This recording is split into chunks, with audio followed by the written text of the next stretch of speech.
نن درس او شعبه د ایمان دام د حقوق مبارک ده.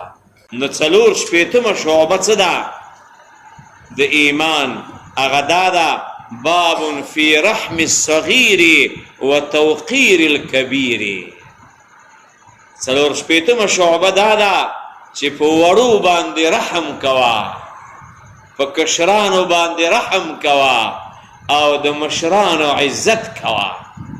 دا د ایمان شعبه ده چې تا نه کشري په هغه باندې لاس راکاږه، او چې تا نه کشري په هغه باندې ترحم او عاطفه کوه. هغه ته سترګې مه وباسه، هغه ته ډېرې غوسې مه کوه، هغه ته د نفرت او د بد اخلاقۍ پیغام او میسجونه مه ورکوه.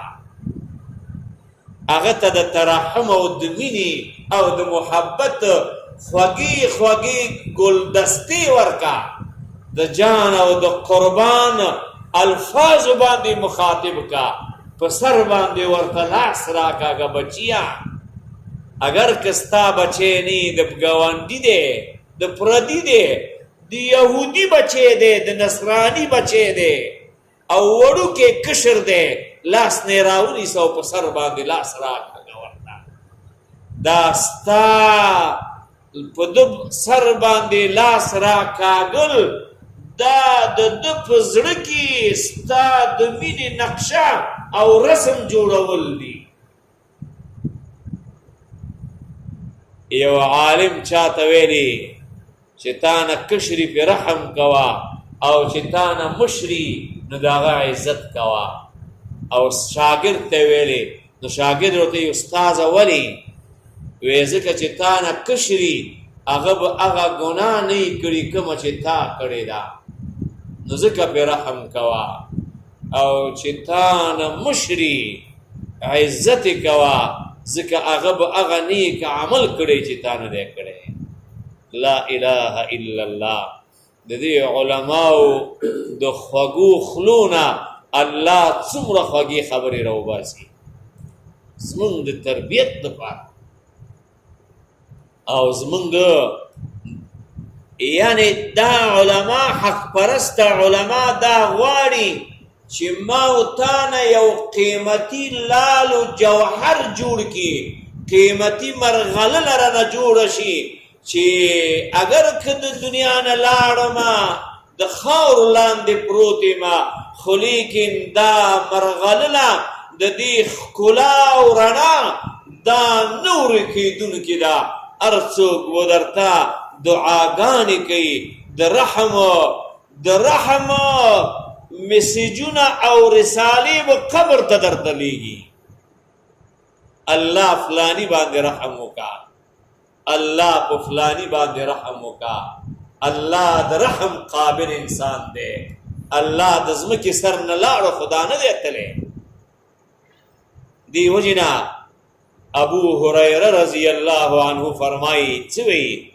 وی سمعت رسول الله صلی الله علیه وسلم، وی ما د الله نبی نه فرمایلی دی جعل الله الرحمة 100 جزء. الله رحم خپل سل حصې ګرځولی، د الله سل رحمتونه دي. د الله نبی فرمایي امسک عنده 99، الله ځان سره یو کم سل رحمتونه ایثار کړي دي. څو ایثار کړي؟ یو کم سل ایثار کړي دي الله. او وانزل فی الارض جزءا واحدا، او دنیا ته الله یو رحم را لېږلی. او فمن ذلك الجزء دې ته غوږ شه اوسئ. الله نبی فرمایي فمن ذلك الجزء، دغه یو رحم په وجه باندې یتراحم الخلق، مخلوقات یو بل باندې رحمونه کوي.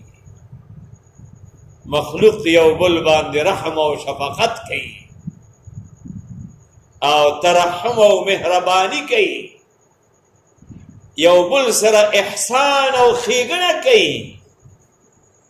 حتی ترفع الفرس حافرها وی تردی چی اسپا چی دا اسپا ندا دا خپد بچی ندا سی اوچتی خشیت ان تصیبهو دی لپارا چی دا خپی باندی دی بچی تا تکلیف ملاو نشیدی. لا الہ الا اللہ. دی اسپتا او دی میختا او دی چیلیتا او دی گڑیتا او دارنگا او دی چرگیتا او دارنگا بلا مور دی مورگانو تا د بچی مینا چا پزر کی ورگزار کرے دا او پدی باندے عاطفہ او پدی باندے رحم کول. اللہ دا چی شی دے دا اللہ یو دا رحم یو رحم دے چی اللہ دنیا ترا لے گلے یو بل باندے احسان یو بل سر مؤمنان عام انسانان احسان کے خیگنہ کئی دا ولی دا اللہ دا رحم اغنہ خلا.